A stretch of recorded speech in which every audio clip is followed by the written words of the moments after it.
Estamos de volta para o primeiro bloco do programa e eu gostaria de informar os telespectadores que o programa excepcionalmente será apresentado nesta quinta-feira, em função de uma programação do SBT Nacional, que é o Teleton. Excepcionalmente, a gente apresenta o programa na quinta-feira. Aproveite, porque o debate aqui vai ser muito bom. Como eu de costume, Narciso... Você começa, quer que eu comece, né? Então eu vou começar, primeiro cumprimentando e agradecendo a presença do secretário e do porta-voz, Leonildo. Eu tenho uma preocupação, secretário. Primeiro eu quero elogiar essa iniciativa de debate aqui no ar, entre os governadores, evidentemente secretário de segurança, embaixadores dos países vizinhos e presidente de poderes, Narciso.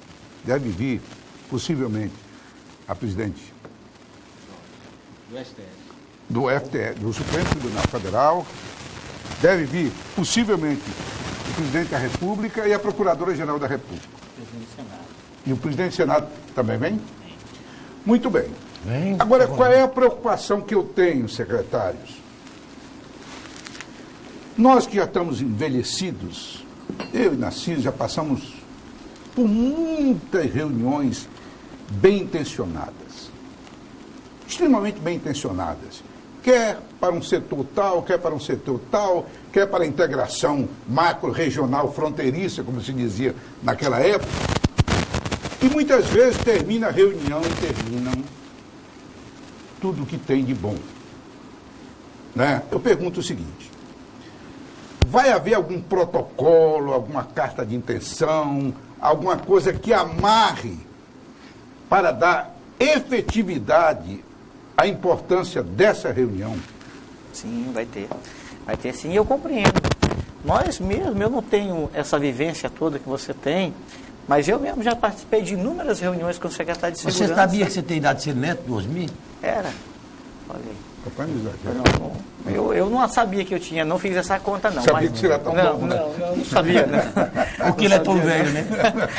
Bom, Osmi, esse encontro, primeiro, é um marco, primeiro, na história do Brasil.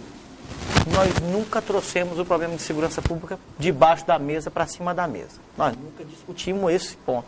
Eu tenho falado que as nossas salas têm sido manchadas de sangue e nós parece que estamos assistindo isso. A sala do Brasil está sendo manchada de sangue todos os dias e a gente não coloca esse problema para debater. Esse é o primeiro ponto.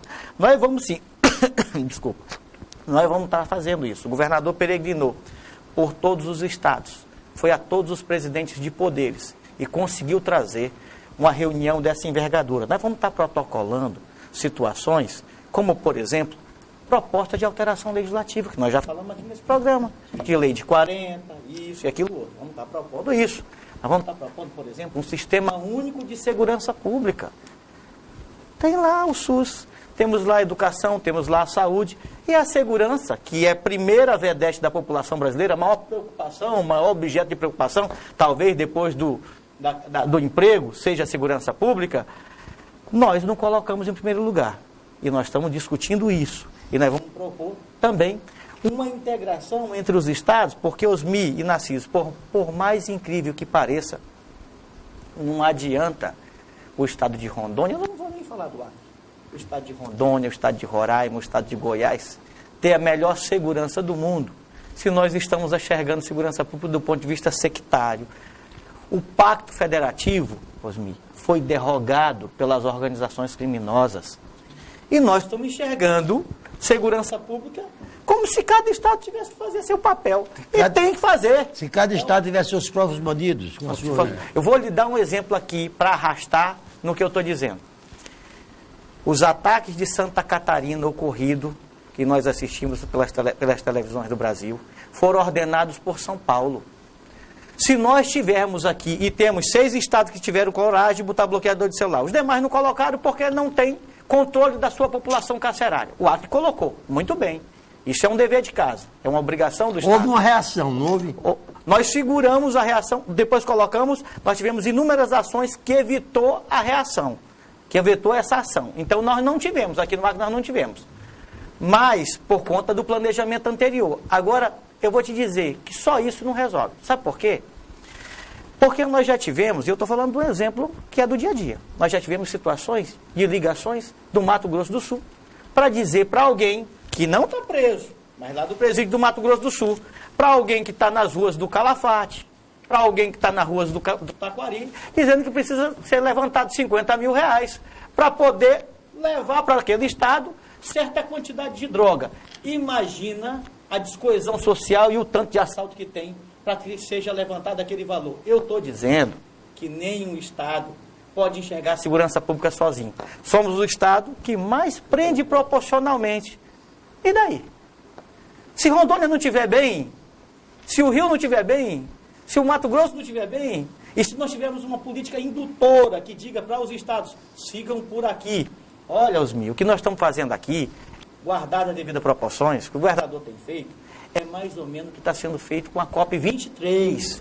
Nós estamos indo para a COP23, aí respondendo objetivamente a tua pergunta. A COP23 tem mostrado resultados concretos de preocupação com o futuro da humanidade, com o futuro do planeta. Secretário, explique bem o que seria a COP23. A COP23 para o espectador entender melhor. É a união, é o encontro de vários países do mundo para discutir o futuro da humanidade sob o ponto de vista climático.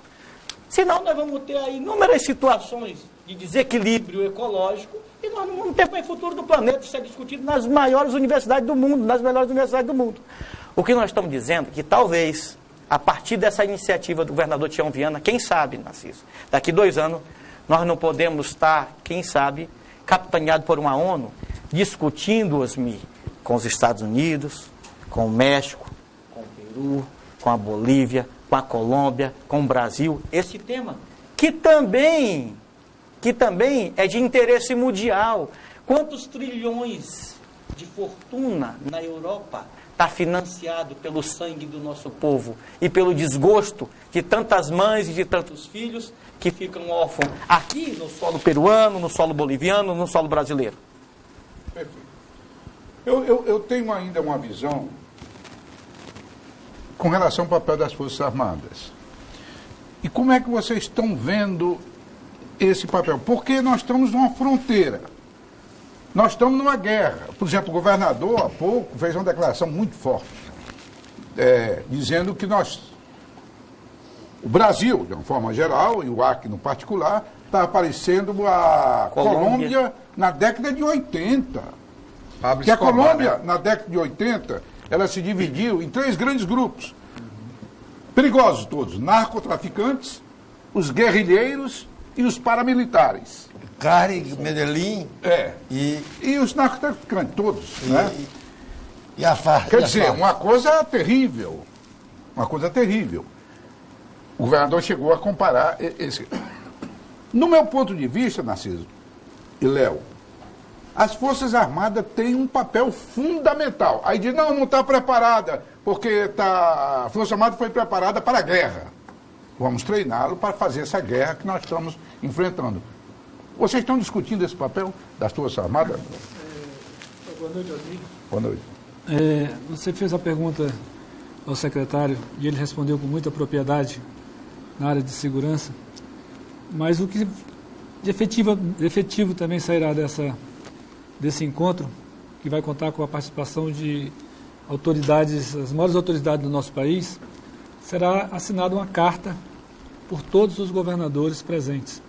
Hoje nós já temos confirmado mais de 20 governadores, 2 vice-governadores, 3 ministros de Estado, o presidente Temer está confirmado, e toda a estrutura de segurança desse nosso país.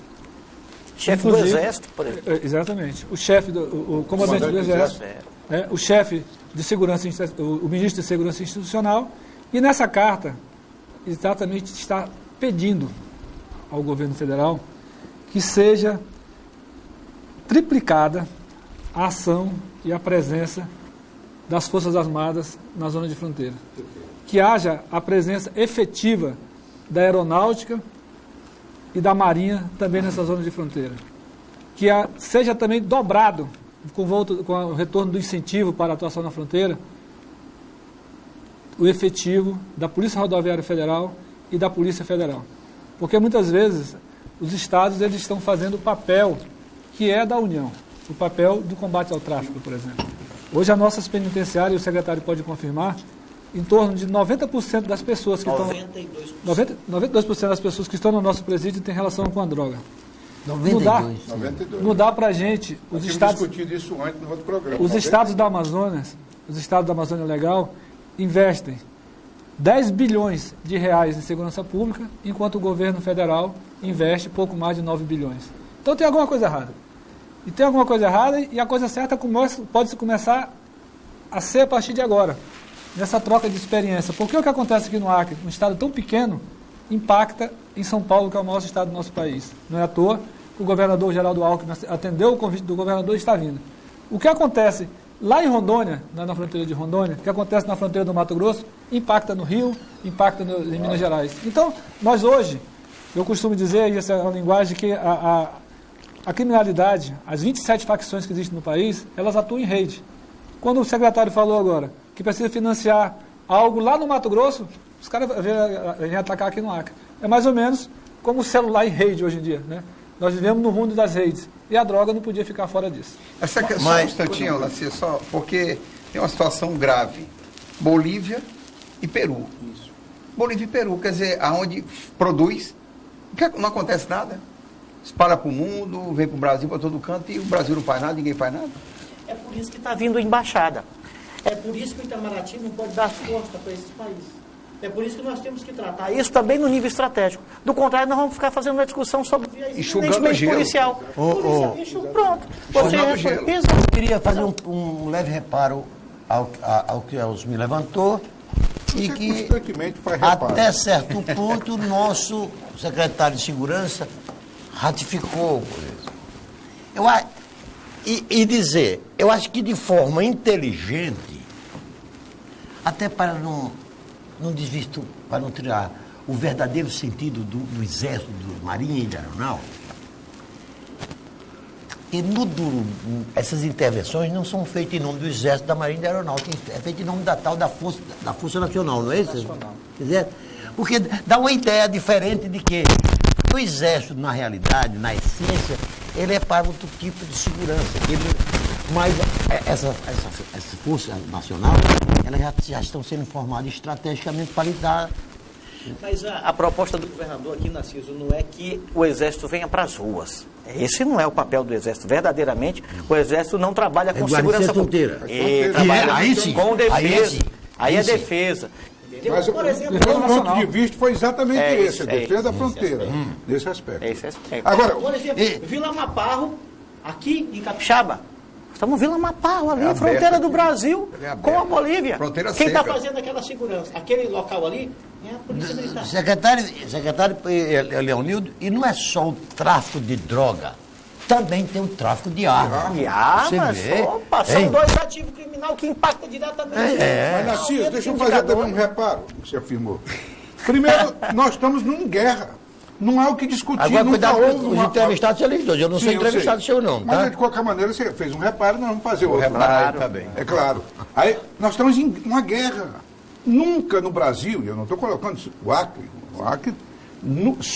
também, mas nunca no Brasil, nunca na história do Brasil, nós tivemos uma situação tão violenta quanto nós estamos. Produto, claro, da droga, sim. Então, o combate é uma guerra, nós estamos numa guerra quase civil. Então, as Forças Armadas têm também esse papel, né? Ora, e aqui no nosso estado, secretário, você pode dar uma opinião e me corrija se eu estiver errado. A Colômbia já foi o maior produtor de droga. Dizem que hoje é a Bolívia. Não continua a Colômbia. Ainda é a Colômbia?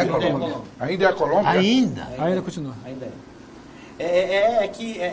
O Peru deve ser a produção era tão exuberante que a Bolívia não conseguiu ainda chegar. Mas a queda na Colômbia foi muito significativa. E o crescimento na Bolívia também, grande? Muito significativo. Mas teve um investimento de 1 trilhão, né? 1 trilhão. Do governo americano na Colômbia.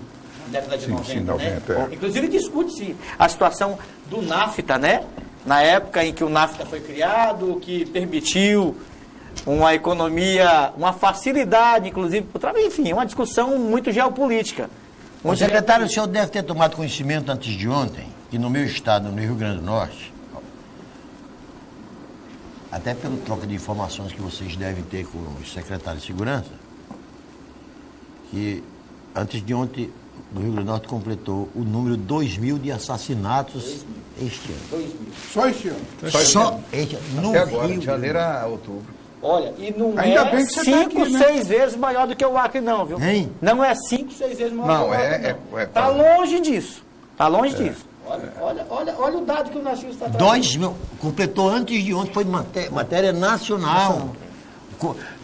Considerado já o estado mais violento do Nordeste, que ora disputa com Alagoas, ora com a Paraíba, Recife. ora com Recife, e às vezes também entra aqui o nosso Pará, né, que também é outro estado que... Muito violento, né? Nós vamos ao primeiro intervalo, voltamos na sequência, discutindo aqui segurança pública e narcotráfico internacional.